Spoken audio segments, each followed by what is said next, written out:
안녕하세요. 사연에 빠지다의 DJ 민영입니다. 오늘 사연은요, 아내의 바람으로 인해서 고된 시간을 보내고 계신다는 중년 남성분의 사연인데요. 부디 이 힘든 시간을 잘 극복하고 이겨내셨으면 좋겠습니다. 오늘 이 시간이 우리 사연자님에게 조금이나마 위로가 되시길 바라면서 오늘도 사연 함께 만나보겠습니다.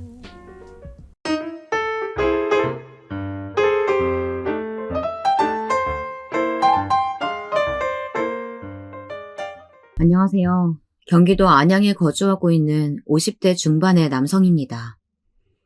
저는 그동안 나름 굴곡진 삶을 살아왔다고 생각했는데요. 최근 저에게 닥친 일들이 제가 감당하기에는 너무나도 힘든 일이기에 살얼음을 밟는 기분으로 살아가고 있는 것 같습니다. 현재 아내의 불륜으로 이혼 소송 중인데요. 혼자서 이런저런 생각에 골머리를 앓다가 제 사연을 보내봅니다. 제가 아내를 처음 만나게 되었던 이야기부터 잠시 해보자면요. 제가 20대 때 평상시 자주 방문했던 미용실에 머리를 자르러 갔을 때 그때 처음 아내를 마주하게 되었습니다. 원래 그 미용실에는 원장님 한 분만 계셨는데 그날은 어여쁜 여성 직원이 원장님을 보조하면서 함께 있더라고요. 그 여자 직원이 바로 저의 아내입니다. 당시 아내는 25살이었는데 피부가 하얗고 이목구비가 뚜렷해서 누가 봐도 미인형에 가까웠습니다.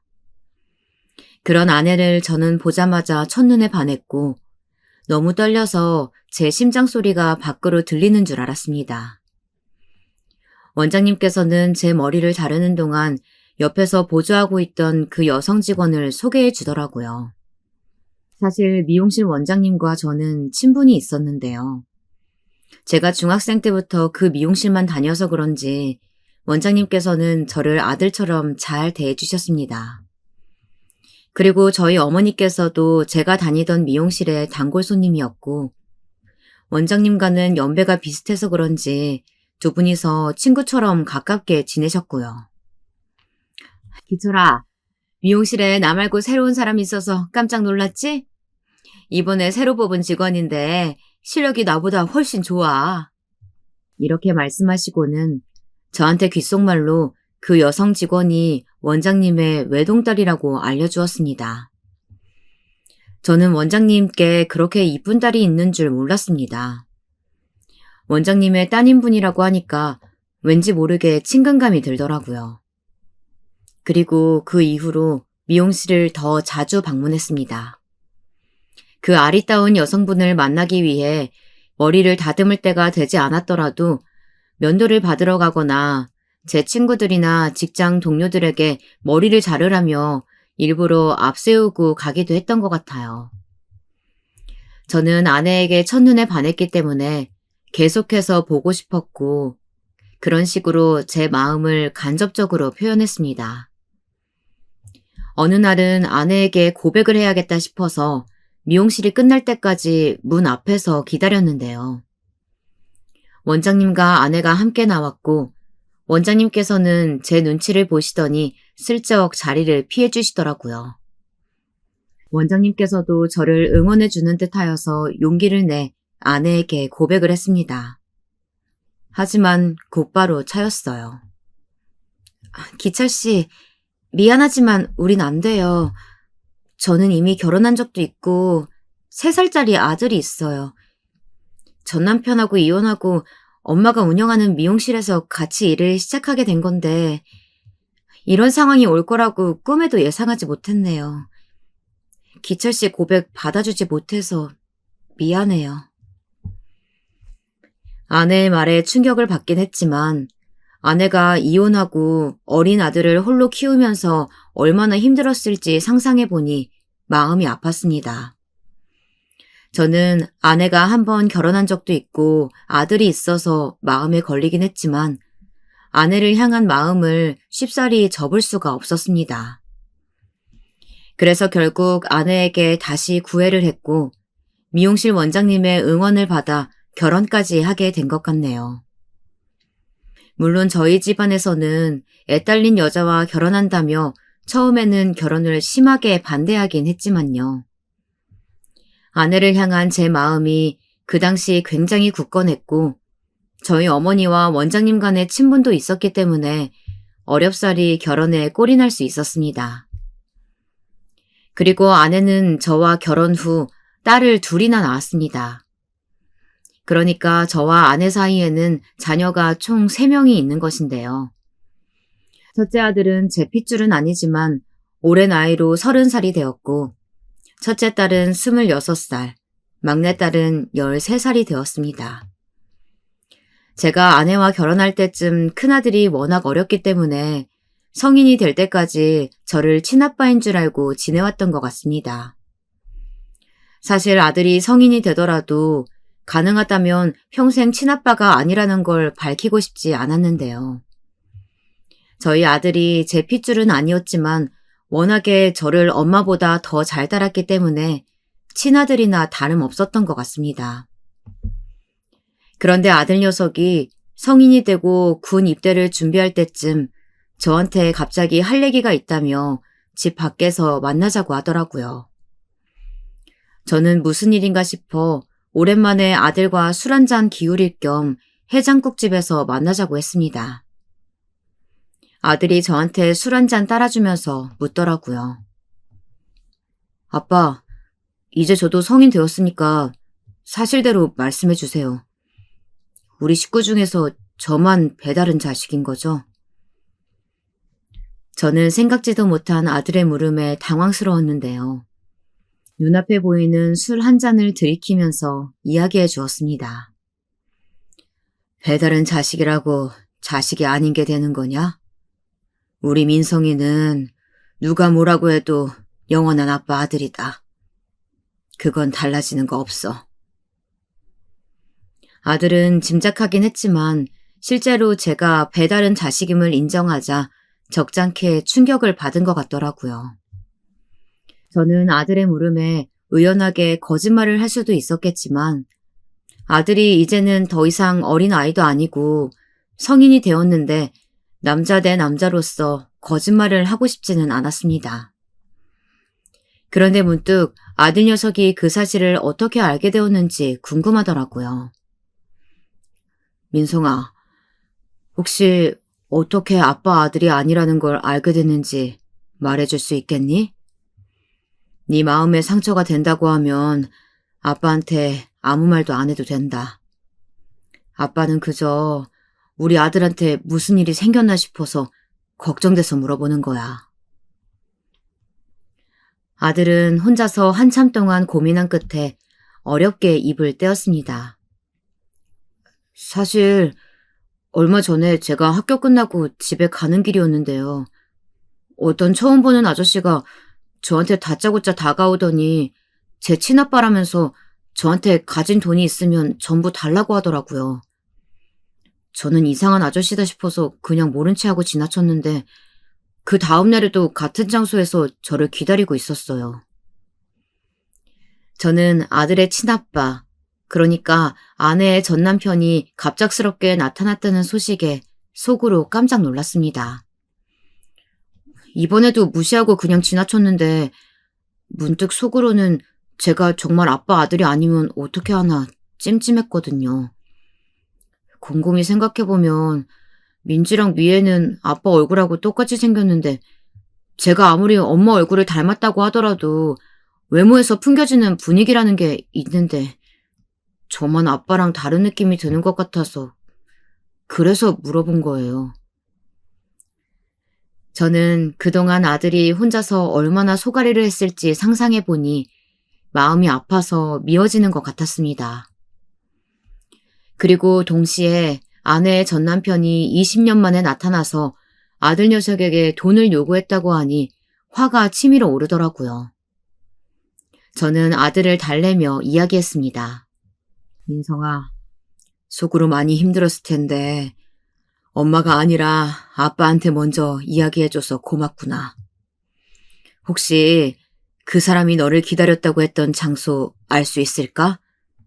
엄마한테는 아무 말도 하지 말고 일단 너랑 나만 알고 있자꾸나.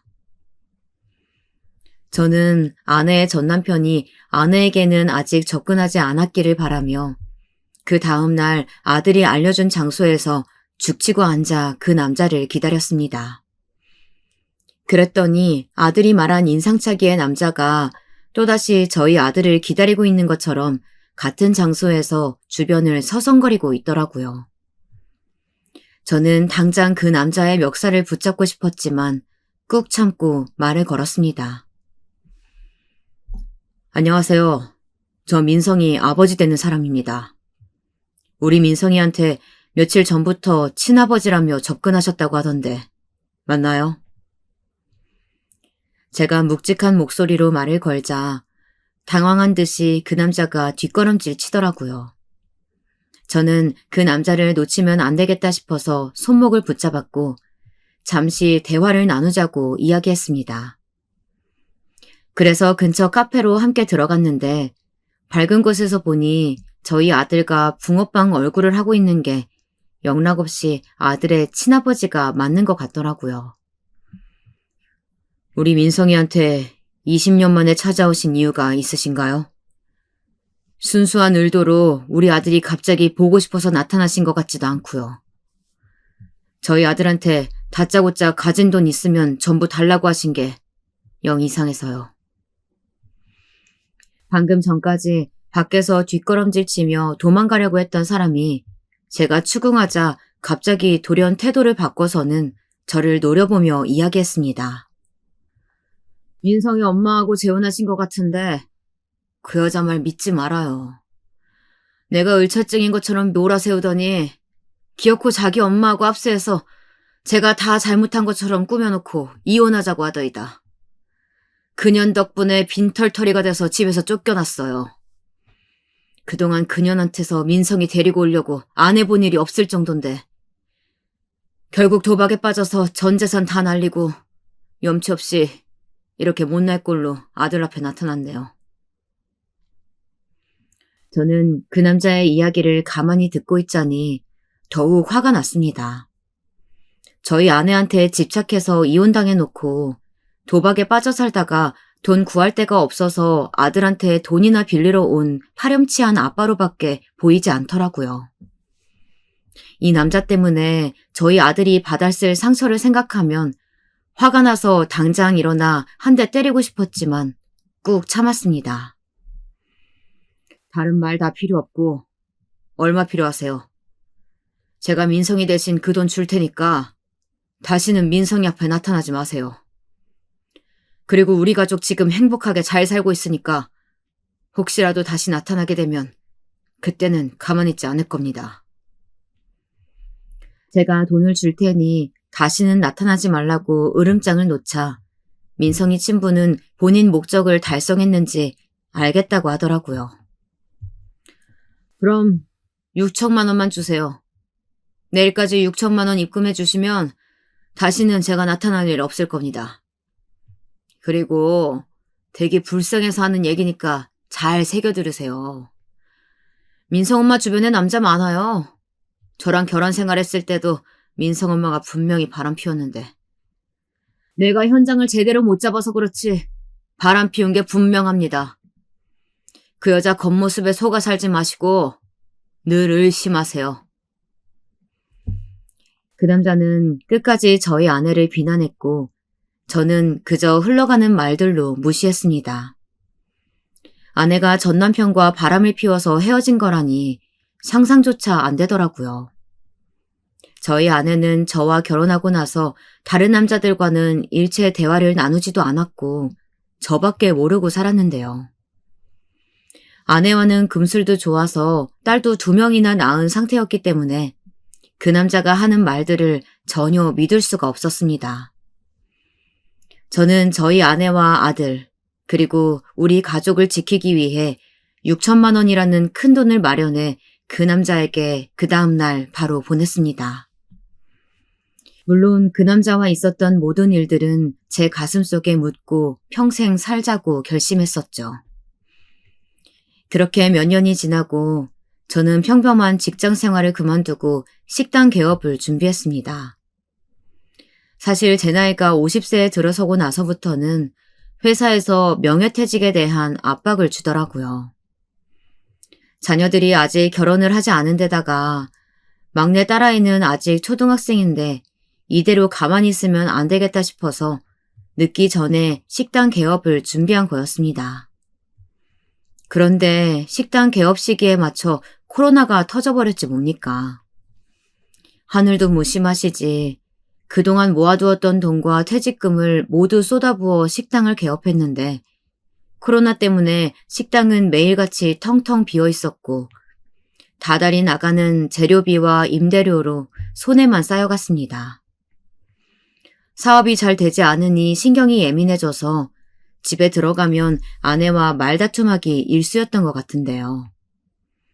저와 결혼하고 나서 아내는 장모님과 함께 운영하던 미용실을 그만두고 집안 살림만 해왔는데요. 제가 밖에 나가서 돈을 제대로 벌지 못하고 생활비를 가져다 주지 못하자 바가지를 긁기 시작했습니다. 여보, 잘 다니던 회사는 왜 그만둬서 여보 때문에 나도 그렇고 우리 애들까지 왜 이 모양 이 꼴로 살아야 되는 건데? 내가 여보한테 회사 그만두지 말고 정년까지 회사에 잘 붙어 있으라고 했었지? 왜 내 말 무시해서 이사달 나게 만든 거야? 앞으로 어떻게 할 건데? 아내는 늘 이런 식으로 저를 쏘아붙였습니다. 저도 사람인지라 안 그래도 식당에 나가면 파리만 날리고 돈만 쓰는데 집에 들어와서 편하게 쉬지는 못할 망정 아내가 저를 쥐잡듯이 잡으니 살맛이 안 나더라고요. 제발 나 좀 그만 달달 볶아라. 내가 돈 벌어오는 기계도 아니고 식당 개업과 동시에 코로나가 터질지 내가 예상했겠어? 코로나가 좀 잠잠해지면 식당에도 덩달아 사람들이 점차 몰릴 테고 조금만 기다려봐.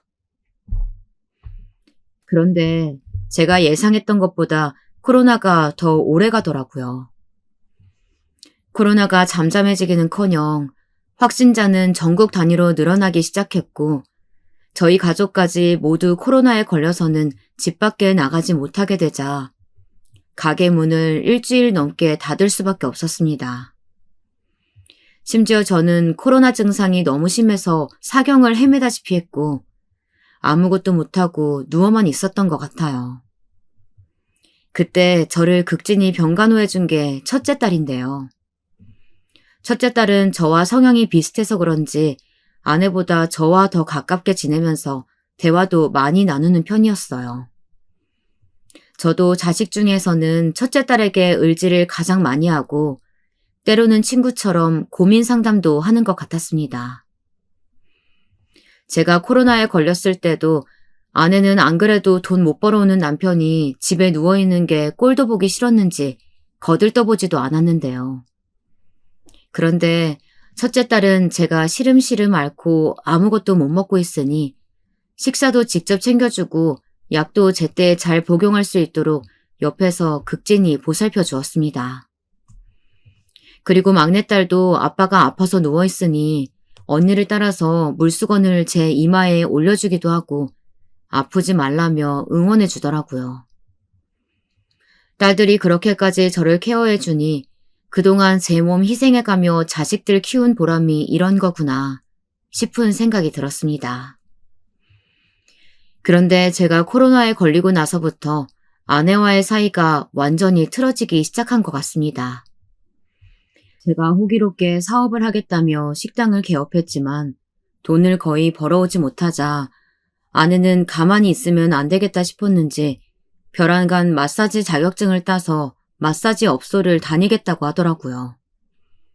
저는 마사지 업소라는 이미지가 퇴폐한 곳이라는 생각이 들어서 반대를 했습니다. 아내는 하고 싶어 하는 일을 반대하자 화가 나서 한마디 하더라고요. 나도 마사지 자격증 같은 거 따기 싫어. 그런데 이 나이에 할 수 있는 게 뭐가 있겠어? 여보가 돈 한 푼 못 벌어오는데 나라도 애들 생각해서 뭐라도 해야 될 거 아니야. 내가 마사지 업소에서 일하는 게 싫으면 여보가 돈을 벌어오든가. 저는 아내의 말에 남자로서 자존심이 상했습니다. 남자가 돼서 아내한테 그런 말이나 듣고 지금 내가 뭘 하고 있는 건지 정신이 바짝 들더라고요. 그래서 빚만 늘어가는 식당을 폐업하고 다른 일을 찾기로 결심했습니다. 그 당시 아는 동생이 에어컨 설치 기사 일을 하고 있었는데 코로나 시기에 다들 밖에 나가지 않고 실내에만 있으니 날이 더워지면서 에어컨 설치 주문이 물밀듯 밀려온다고 하더라고요. 에어컨 설치야말로 코로나 시기에 딱 적합한 사업이라는 생각이 들었습니다. 그래서 아내에게도 에어컨 설치 기사 일을 새로 시작하겠다고 선전포고를 했죠.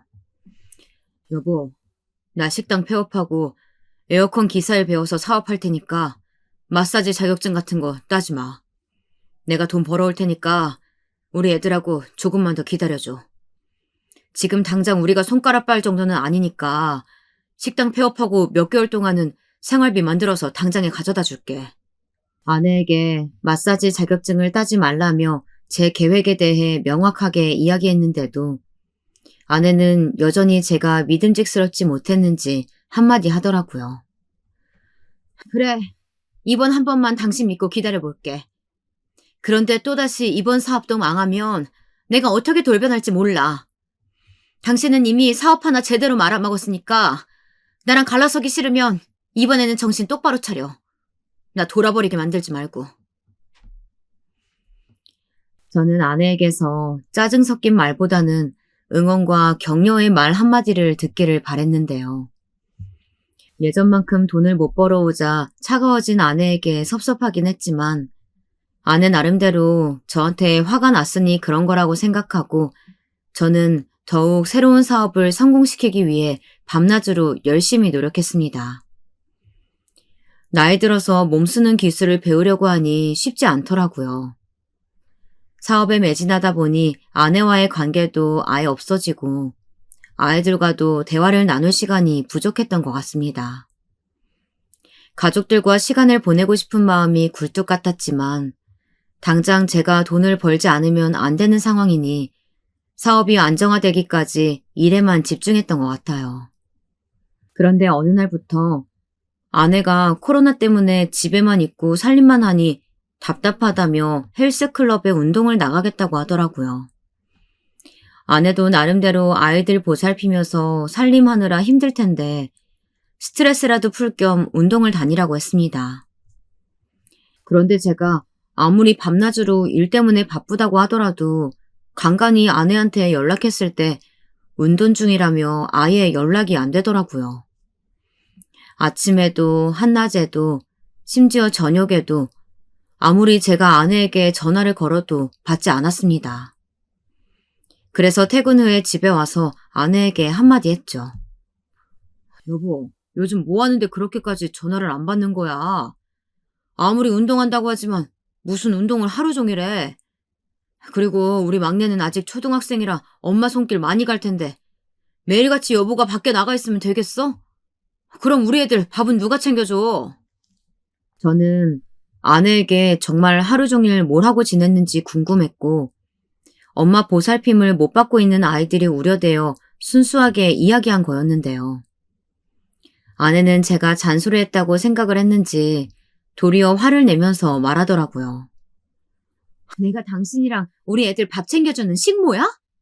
왜 맨날 나만 애들 밥 챙겨줬냐고 물어봐. 우리 사이에 그렇게까지 할 얘기가 없는 거야? 당신이 그럴수록 나는 당신한테 정남이만 떨어져. 그래서 당신 연락 오는 거 받기도 싫은 거고. 그렇게 말하니까 내가 진짜 억울하다.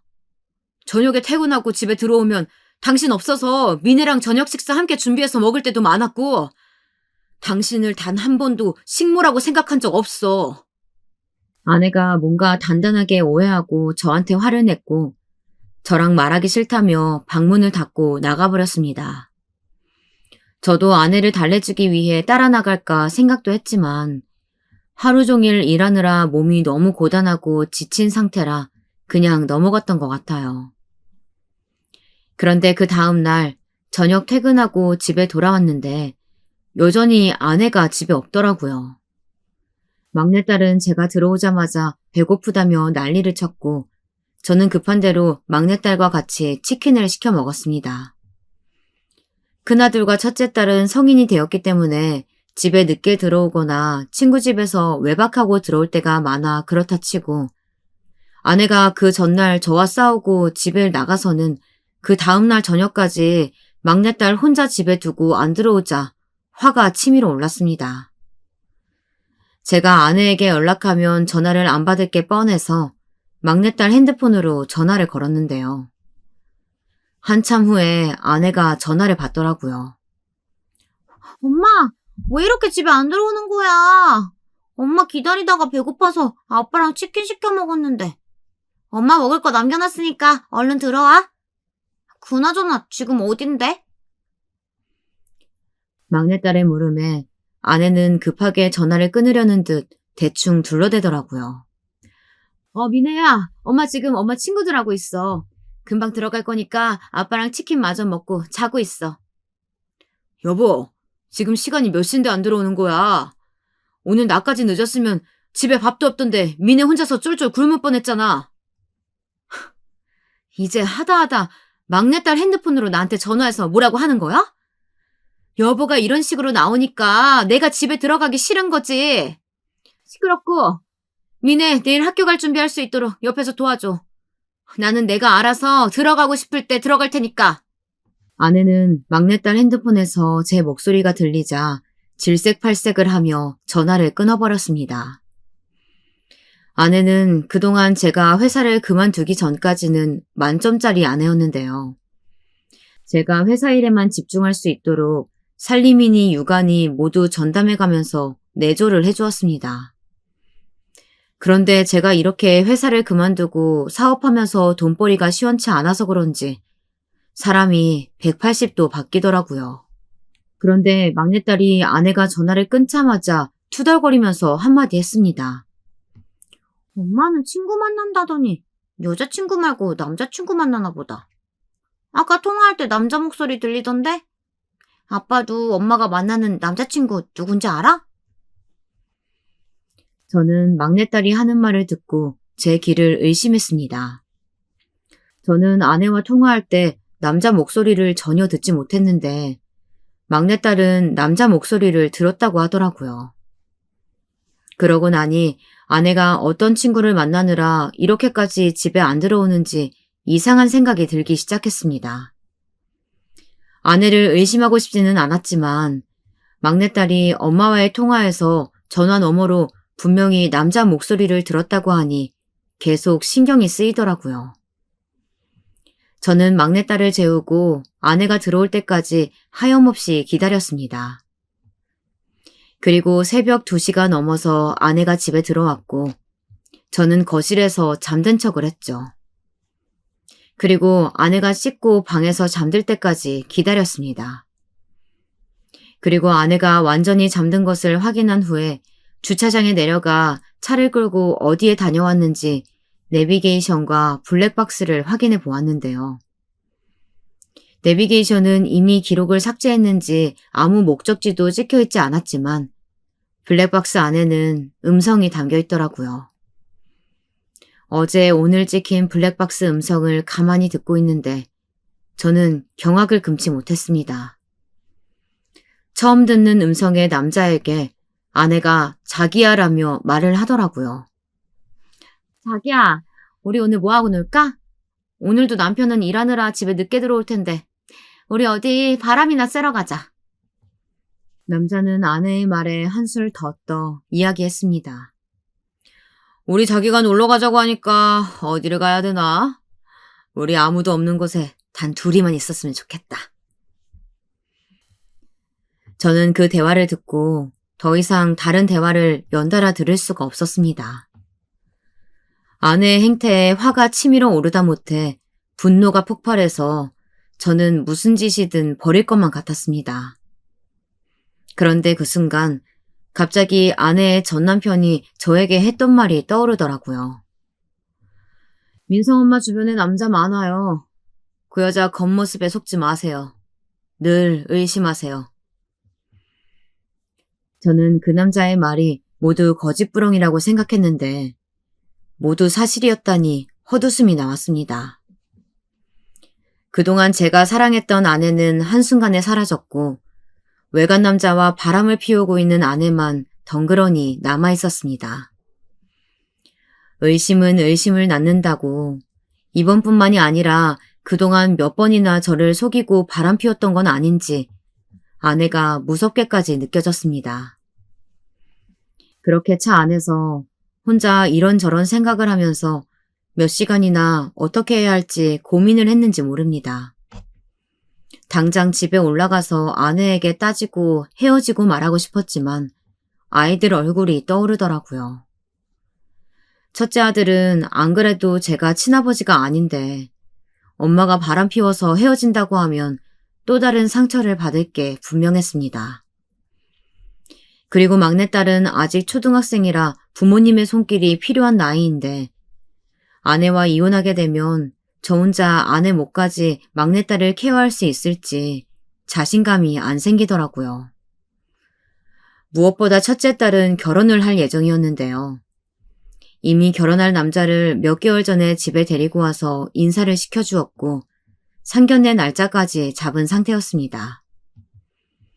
그런데 아내가 바람을 피워서 이혼한다고 하면 첫째 딸의 결혼이 무산될 게 불보듯 뻔한 일이었죠.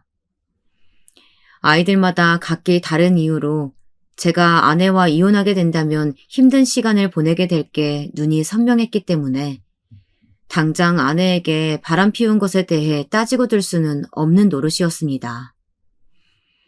그래서 속으로는 아내에게 열불이 나지만 아내가 다시 가정으로 돌아올 수 있도록 회유하기로 마음을 바꿨습니다. 저는 어떻게든 가정을 지키고 싶었고 아침이 될 때까지 아내를 어떤 식으로 회유할지 잠 한숨 자지 못하고 차 안에서 혼자 생각만 했던 것 같네요. 그리고 아침이 되자 집으로 올라갔는데요. 아내가 아이들 아침 식사를 준비해주고 있었고 아이들이 모두 나가자 저는 아내를 붙잡고 이야기했습니다. 여보, 얘기 좀 해. 우리 그동안 너무 대화가 없었던 것 같아. 민지 상견례도 얼마 안 남았고 결혼식 준비하려면 돈도 많이 들어갈 텐데 앞으로 어떻게 해야 될지 얘기 좀 해보자. 사실 아내의 얼굴을 보자마자 블랙박스 속 외간 남자에게 자기야라며 이야기했던 모습이 떠올라 화가 나더라고요. 하지만 가정을 지키는 방향으로 결심을 했고 아내와 사이가 틀어져서 좋을 게 없으니 화가 나더라도 꾹 참고 대화를 시도했는데요. 아내는 여전히 저에게 차가운 태도로 대했습니다. 무슨 얘기를 해? 나는 당신이랑 할 얘기 없어. 매일 아침 일 때문에 바쁘다고 나랑 대화 한마디도 안 하고 나갈 때는 언제고. 오늘은 웬일로 출근 안 하고 이러고 있는 거야? 나 이제 곧 운동하러 가야 되니까 저리 비켜. 아내는 운동하러 나가야 한다면서 제 어깨를 툭 치고 나가려 하더라고요. 저는 좋게 대화를 하려고 했는데 도저히 화를 참을 수가 없어서 소리쳤습니다. 도대체 운동에 미친 사람도 아니고 무슨 운동을 하루 종일 하러 나가는 건데? 애가 셋이나 있으면서 밖에 나가서 다른 짓거리 하면 부끄럽지도 않냐? 저는 대놓고 아내에게 바람을 피웠는지 추궁하지는 않았으나 화가 난 나머지 하고 싶었던 말을 하고야 말았습니다. 내가 밖에 나가서 무슨 짓거리를 하는데? 이제 하다못해 아내를 의심하기까지 하는 거야? 당신 지금 하는 짓거리가 딱 의처증이야. 정신 차려. 정신 차려야 할 사람은 내가 아니라 당신이야. 내가 이런 말까지는 안 하려고 했는데 민성이 친아빠가 몇 년 전에 민성이 찾아와서 돈 요구하면서 그러더라. 당신 겉모습만 보고 믿지 말라고. 그때도 전 남편한테 의처증이라고 몰아붙였다면서? 지금 전 남편 얘기는 왜 꺼내는 건데? 그리고 그 사람이 민성이한테 돈을 요구했었다니 무슨 말이야? 나한테 이제야 이야기하는 이유가 뭔데? 당신은 그동안 전 남편 얘기만 듣고 나를 철저하게 개무시하고 있었구나. 남자가 줏대도 없이 망상에 빠져서 아내 의심하기나 하고. 말을 말자. 아무것도 모르면서 나 그런 식으로 모함하지 마. 아내와 대화를 나누다 보니 전 남편도 이런 식으로 본인이 바람을 펴놓고서 을처증으로 몰아세웠을 게 분명해 보였습니다. 그리고 아내를 믿고 이 가정을 지키기 위해 전 남편에게 6천만 원이나 준 제 자신이 너무나도 한심하고 바보 같더라고요. 그래서 이판사판으로 아내에게 사실대로 털어놓았습니다. 여보가 어제 어디 갔다 왔는지 알고 있어. 블랙박스로 다 들었다고. 어떤 놈이랑 만나서 서로 자기야라고 그러더라. 어떻게 우리 딸이 엄마 보고 싶다고 언제 들어오냐고 전화하고 있는 와중에도 외간 남자랑 붙어서 전화를 할 수 있는 거냐? 제가 모든 걸 알고 있는 것처럼 이야기를 하자 아내도 당황했는지 말을 어버버 하더라고요. 그러다가 뭐가 그렇게 당당한지 태도를 바꿔 저를 다시 몰아세우기 시작했습니다. 내가 외간 남자랑 있었다는 증거 있어? 블랙박스 따위로 지금 내가 바람 피웠다고 이러는 거야? 그 남자 나랑 어렸을 때부터 같이 알고 지내던 소꿉친구야. 우리 엄마도 잘 알고 있고. 정 못 믿겠으면 우리 엄마한테 전화해보든가. 그 친구 이름이 김영섭이거든. 저는 아내가 너무나도 당당한 태도로 그 남자의 이름까지 거론하며 소꿉친구가 맞는다고 이야기를 하니 순간 정말 그런가 싶더라고요. 그래서 반신반의로 장모님께 곧바로 전화를 해보았습니다. 아내는 제 옆에서 끝까지 당당한 태도로 유지하고 있었고 장모님께서 전화를 받으시자마자 그 남자에 대해서 물어보았던 것 같아요. 장모님, 혹시 민성이 엄마 소꿉친구 중에 김영섭이라고 남자친구가 있나요? 어렸을 적부터 친하게 지내던 남자친구라고 하는데 저는 이번에 처음 알게 돼서요. 제 물음에 장모님께서는 몇 초간 아무 말씀을 안 하시다가 갑자기 통쾌하게 웃으시면서 말씀하셨습니다. 영섭이는 왜? 우리 영란이 소꿉친구 맞는데? 장모님한테 오랜만에 전화해서는 영란이 소꿉친구 이야기는 왜 꺼내는 건데? 둘이 이성친구긴 하지만 워낙에 친하게 지내가지고 자기야라고 부르면서 장난도 치는 사이일세. 어려서부터 둘이 서로 힘들 때 많이 울지도 했었지. 저는 장모님의 말씀에 망치로 머리를 한 대 맞은 듯한 기분이 들었습니다. 아내가 분명히 바람을 피웠다고 생각하는데 장모님 말씀대로라면 아내가 바람을 피운 게 아니고 정말 소꿉친구를 만난 거였더라고요. 저는 장모님께 알았다며 급하게 전화를 끊었고 아내는 저한테 화가 잔뜩 난 것 마냥 두 손을 허리 위로 올리고 쳐다보고 있었습니다. 저는 머쓱해서 아무 말도 못하고 있었는데요. 아내는 장모님 말씀에 힘을 얻어서 저를 쏘아댔습니다. 봤지? 왜 아무 잘못도 없는 사람 붙잡고 바람 피웠느니 의심을 하는 거야? 여보, 내가 여보 의처증이라고 말했잖아. 나 이대로는 그냥 못 넘어가. 블랙박스까지 뒤져가지고 이렇게 추궁하고 나를 못 믿는 사람하고 어떻게 살겠니? 저는 사실 장모님께서 그렇게까지 말씀을 해주셨다고 하더라도 남자친구하고 자기야라고 부르는 것 자체가 기분이 나빴고 단 둘이서 시간을 보냈다는 것만으로도 남편 입장에서는 바람이나 다름없다고 생각이 들었습니다. 그런데 장모님 말씀대로 그 남자가 아내의 소꿉친구라고 한다면 이해는 잘 가지 않지만 외간 남자와 바람을 피운 상황보다는 100배, 1000배 더 낫다는 생각이 들더라고요. 그래서 헐리우드 남자 배우들처럼 저도 인내심을 발휘해 아내를 좀 더 이해해주고자 마음을 먹었습니다. 여보, 그래도 이성친구한테 자기야라고 부르는 건 남편 입장에서 기분이 나쁘긴 하다. 내가 소꿉친구와의 관계에 오해한 것 같아서 미안해. 그런데 여보도 앞으로는 내가 오해하지 않도록 처신 똑바로 해줬으면 좋겠어. 제가 100번 양보하여 먼저 사과를 하자 아내도 그제야 마지못해 저에게 사과하더라고요. 그렇게 저는 그날의 사건이 그저 먼 훗날 웃으며 대화할 수 있는 이야기 소재가 될 거라고 생각했습니다. 그 이후 제 일생일대에 더 큰 고난의 순간이 찾아오고야 말았습니다. 그 일이 있고 한 달 뒤쯤 첫째 딸의 상견례가 있었는데요. 첫째 딸이 상견례를 며칠 앞두고 저에게 할 얘기가 있다며 따로 불러내더라고요. 첫째 딸은 결혼할 때 결혼 비용은 본인이 장만하겠다며 직장 생활한 지 2년밖에 되지 않았는데 차곡차곡 돈을 꽤 많이 모아서 상견례 전날 저에게 통장을 보여주며 이야기했습니다. 아빠, 요즘 새로 시작한 사업 때문에 많이 힘드시죠? 결혼 자금은 제가 그동안 모아둔 돈으로 충분하니까 걱정하지 마세요. 그리고 엄마랑 얼른 화해하세요. 엄마가 아빠한테 툭툭대더라도 진심 아닌 거 알고 계시죠? 저는 늘 아빠 편이니까 힘내셔야 돼요. 첫째 딸은 제가 아내와 다툴 때면 늘 저에게 다가와 위로해 주었는데요. 이번에도 아내와 그런 일이 있고 서로 서먹서먹하게 지내다 보니 자세한 내막은 잘 모르더라도 눈치껏 저에게 다가와 위로해 주더라고요.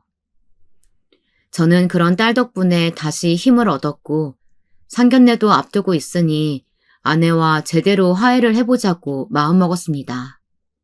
저는 아내가 좋아하는 프리지어 꽃을 사들고 퇴근을 했어요. 그리고 아내에게 말을 건넸습니다. 여보, 내가 그동안 사업한다고 집안일에 소홀했던 것 같은데 기분 풀어요. 이제 우리 민지 결혼하고 나면 민성이도 결혼시켜야 하고 민혜도 성인 될 때까지 잘 키워야 하는데 서로 섭섭했던 마음 풀고 화해합시다. 아내는 제가 꽃까지 사들고 와서 화해를 청하니 민망해 하더라고요. 여보가 이렇게까지 하니까 나도 몸둘 바를 모르겠네. 그동안 나도 속상하게 했다면 미안해요. 애들 생각해서 우리 화해하고 다시 잘 지내요. 저와 아내는 그렇게 극적인 화해를 하고 그 다음날 첫째 딸 상견례 장에 참석했습니다. 저희 쪽에서는 장모님과 아이들까지 온 식구가 모두 상견례에 참석할 예정이었고 사돈댁은 예비사위가 외동 아들이라 사돈어른과 사위 그렇게 세 식구만 참석할 예정이었습니다. 저는 저희 쪽 가족 수가 많기도 하고 혹시나 늦을까봐 아침 일찍부터 서둘렀는데요. 그러다 보니 상견례 장소에 약속 시간보다 30분 정도 일찍 도착했더라고요. 자녀가 3명이기는 했으나 살면서 상견례는 처음이다 보니 굉장히 떨렸습니다. 그리고 약속 시간이 다가오자 사돈댁이 도착했고 저는 혹시나 저희 딸이 결혼하고 시집살이를 하면 어떡하나 싶어 시어머니 되실 분을 먼저 살펴보았는데요. 첫인상이 인자하시니 좋더라고요. 그리고 나서 시아버지 되실 분을 바라보았는데 무언가 당황한 기색이 역력해 보였습니다. 저는 무슨 일인가 싶었지만 상견례 자리이다 보니 긴장하셔서 그런가 보다 싶었죠. 자리에 앉아 정식으로 인사를 나누려는데 저희 아내가 물을 따르다가 그만 엎어버렸지 뭡니까. 아내는 다급하게 눈앞에 보이는 티슈로 테이블을 닦았는데 워낙 물을 많이 엎어서 그랬는지 티슈로 모두 닦아내는 게 역부족이더라고요. 큰아들이 급한 대로 직원을 불렀고 상황을 빠르게 수습하긴 했으나 정식으로 인사를 나누기 전에 분위기가 어수선해질 수밖에 없었습니다. 이렇게 중요한 자리에서 사돈어른이 보는 앞에서 아내가 실수를 하다니 아내도 긴장을 많이 했나 싶었죠. 저는 분위기를 바꿀 겸 먼저 운을 떼었습니다. 처음 뵙겠습니다. 저희 가족이 워낙 대가족이다 보니 정신없죠. 우리 첫째 딸 민지가 결혼을 한다고 하니까 가족들 모두 상견례 자리에 나오긴 했는데 긴장했는지 실수투성이네요. 저는 장모님부터 순차적으로 저희 가족에 대해 소개하기 시작했는데요. 제가 말을 할 때마다 사부인께서는 인자하게 웃으시며 반응을 해주셨는데 사돈어른은 표정이 굳어서는 계속 물만 마시더라고요. 저는 사돈어른이 상견례장에 입장할 때부터 표정이 좋지 않은 것 같아서 혹시나 저희 딸이 마음에 들지 않아서 그런가 싶어 계속 신경이 쓰였습니다. 저희 가족 소개가 끝나고 저는 사돈어른께서 인사를 바로 건넬 줄 알았는데 아무 말씀도 안 하시고 계속 헛기침을 하시더라고요. 그러자 예비사위가 눈치를 보더니 대신 이야기했습니다. 아버님, 저도 이제서야 가족분들 모두 한자리에서 처음 뵙는 것 같은데 감회가 새롭네요. 정말로 민지하고 결혼한다는 게 실감이 나는 것 같습니다. 저희 가족은 제가 형제가 없다 보니 아버님하고 어머님하고만 나왔는데요. 오늘따라 저희 아버지께서 긴장을 많이 하셨는지 말씀이 없으시네요. 사돈어른은 아들의 소개에 마지못해 저희에게 뒤늦게 인사를 건넸습니다. 제가 이 상황이 너무 당황스럽고 긴장되다 보니 인사가 늦었습니다. 저는 영철이 아버지 김영섭이 올시다. 우리 아들이 민지한테 첫눈에 반해 결혼까지 먼저 하자고 한 걸로 알고 있는데 사부인 뵙고 나니까 민지가 왜 이렇게 미인이었는지 알겠네요. 사돈어른이 저희 아내와 딸의 외모를 칭찬해 주었는데 저는 기분이 묘하게 나쁘더라고요. 사부인도 사돈어른의 말이 기분이 나빴는지 옆구리를 툭툭 쳤습니다. 그리고 아내도 사돈어른이 외모 칭찬을 하자 갑자기 마시던 물을 내뿜더라고요. 아내의 돌발스러운 행동에 모두가 당황을 했고 저는 아내에게 귓속말로 긴장하지 말라며 손을 잡아주었는데요. 그 순간 아내가 제 손을 뿌리치더라고요. 그리고 바로 앞에 앉아있는 사돈어른 눈치를 보며 저에게 괜찮다며 손사래를 쳤습니다. 저도 이제는 아내가 괜찮은가 싶어 대화를 계속 이어나갔는데요. 주문한 음식이 나와서 이제 다 같이 식사를 시작하려는데 아내가 속이 불편한지 잠시 화장실에 다녀오겠다고 하더라고요. 저는 아내가 걱정되어 따라 나갈까 잠시 고민했지만 저까지 나가면 대화가 어색해질까봐 자리에 그대로 앉아 있었습니다. 그런데 잠시 뒤 사돈어른께서도 잠시 화장실에 다녀오시겠다며 나가시더라고요. 덕분에 저는 사부인과 이런저런 이야기를 나눌 수 있었는데요. 그런데 한참 시간이 지났는데도 저희 아내와 사돈어른은 모두 자리에 돌아오지 않았습니다. 아내가 아무래도 속이 많이 안 좋은가 싶어 걱정되는 마음에 저는 밖으로 나왔고 화장실로 걸어가는 도중 옆방에서 아내와 사돈어른이 대화를 나누고 있는 모습을 목격하고 말았습니다. 저는 두 사람이 왜 저러고 있나 싶었죠. 그래서 문을 열고 들어가려는데 그 순간 사돈어른의 목소리가 들렸습니다. 민지가 자기 딸이었어? 아, 어떻게 이런 일이 다 있지? 민지가 우리 집에 인사 왔을 때부터 왠지 낯설지 않았다고 생각했는데 자기 딸이었을 줄은 상상지도 못했네. 그나저나 그런데 요즘 왜 이렇게 나한테 연락이 뜸한 거야? 어? 자기야. 저는 순간 제 귀를 의심했습니다. 자기라고? 내가 당분간 나한테 연락하지 말라고 했지. 우리 남편이 다 눈치챘다고 했잖아. 그리고 아까 뭐하러 쓸데없이 김영섭이라고 이름까지 소개하는 거야. 내가 남편한테 당신이 내 소꿉친구라고 이름까지 거론하면서 얘기했단 말이야. 안 그래도 눈치 빠른 사람인데 당신 이름 듣고 바로 눈치채면 어쩌려고. 저는 아내의 말에 숨이 턱 막히는 줄 알았습니다.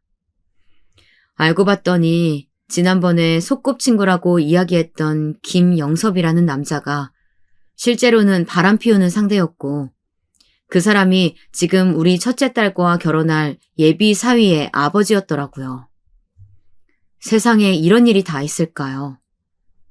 세상에 별별 인연이 다 있다고 하지만 이런 악연이 또 있을까 싶었습니다. 제 눈앞에 아내와 바람 피운 상대 남자가 떡하니 있는데 가만히 있을 남편이 어디 있을까요? 뻔뻔하게 바람 피운 남자를 소꿉친구라고 속인 아내와 더불어 그런 아내를 감싸준 장모님이 떠올라 분노가 차올랐습니다. 그런데 그때 마침 저희 첫째 딸도 아내가 걱정되었는지 저를 뒤따라 나와 제가 서 있는 걸 발견하고는 저보고 뭘 하냐고 물어보더라고요. 저는 불륜남의 아들과 저희 딸을 도저히 결혼시킬 수가 없었고 화를 참지 못해 딸에게 이 모든 사실을 털어놓았습니다. 첫째 딸은 처음에는 믿을 수 없다는 듯이 두 손으로 얼굴을 감쌌지만 이윽고 다시 저와 같이 분노가 차올랐는지 아내와 불륜남이 있는 방문을 열고 들어갔습니다. 저도 바로 뒤따라 들어갔고 저와 딸을 보고 두 사람이 기겁을 하더라고요. 상견례장이라 두 사람이 스킨십을 안 하고 있었을 뿐이지 마치 불륜 현장이 발각된 듯한 모습으로 두 사람은 민망했는지 고개를 숙이고 있었습니다.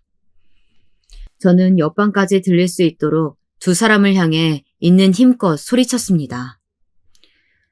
지금 상견례장에서 뭐 하는 짓이야? 두 사람이 대놓고 불륜 커플이라는 걸 증명하듯이 알아서 방 따로 잡아서 이렇게 붙어있으니 참 고맙네.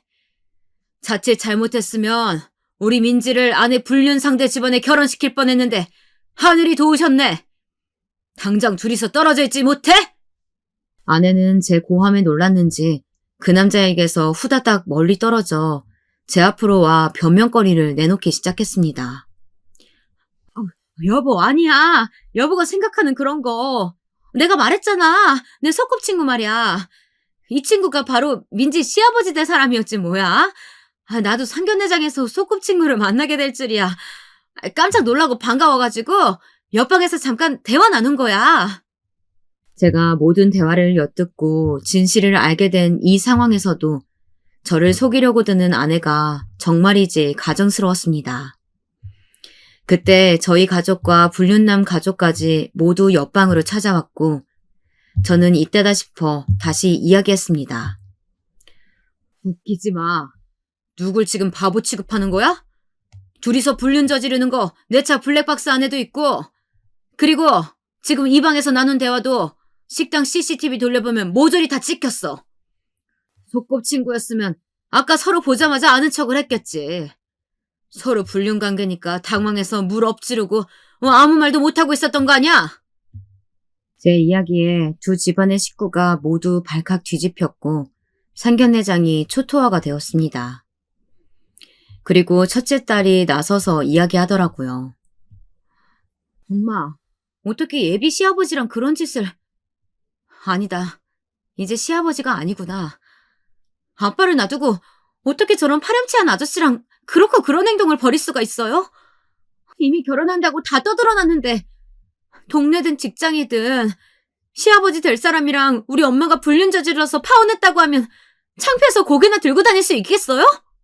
아내는 첫째 딸과 더불어 자식들이 모두 보는 앞이라 그런지 제 팔을 붙잡고 자신이 저지른 행동에 대해 잘못했다며 자책하기 시작했습니다. 그리고 그동안 불륜이 아니라며 당당할 때는 언제고 두 눈 한가득 눈물을 머금고 말하더라고요. 여보, 내가 잘못했어. 여보가 싹싹 빌라고 하면 무릎 꿇고 빌게. 나도 그러려고 그런 게 아니고 여보가 허구한 날 일한다고 밖에 나가 있지. 우리 애들은 본인 일도 바쁘다고 밖에 나가 있지. 외롭고 쓸쓸해서 그래서 친구처럼 만난 거야. 우리 둘 사이에 아무 일도 없어서 정말이야. 믿어줘. 저는 아내가 하는 이야기는 전혀 귀에 들어오지 않았습니다.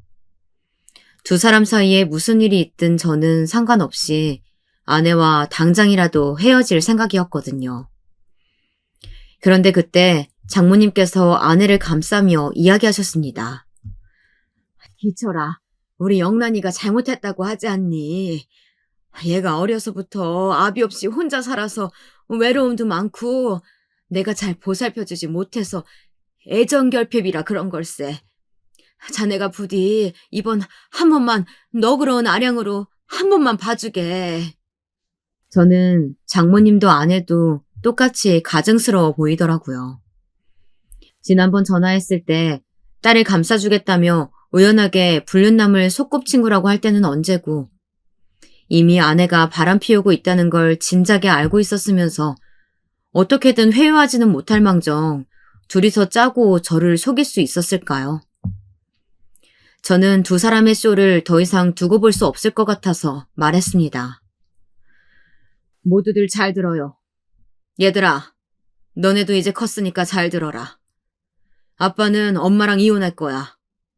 한때 엄마가 바람 피운 걸 알게 되었을 때 너희들 생각해서 나만 모른 척하고 넘어가려고 했었는데 도저히 너네 엄마하고는 못 살겠다. 아내는 제가 이혼 이야기를 꺼내자 울고 불고 제 다리를 붙잡고 난리 부르스를 쳤는데요. 아내의 그런 꼬락서니를 보니 더욱 정남이가 떨어지더라고요. 그리고 첫째 딸도 저에 이어 파혼을 선언했습니다. 오빠, 나 도저히 이 결혼 못해. 왜 그런지는 오빠도 충분히 눈앞에서 봤으니 알겠지.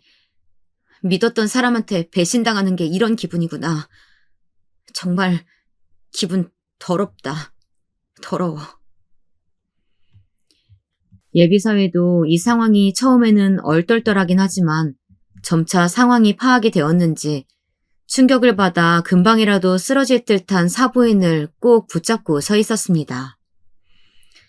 저와 첫째 딸이 이혼과 파혼을 모두 선언하고 나자 사부인이 될 뻔한 여자는 화를 참지 못하고 방 한 구석에 있던 물병을 들고 오더니 볼륨난 머리 위에다가 들이붓더라고요.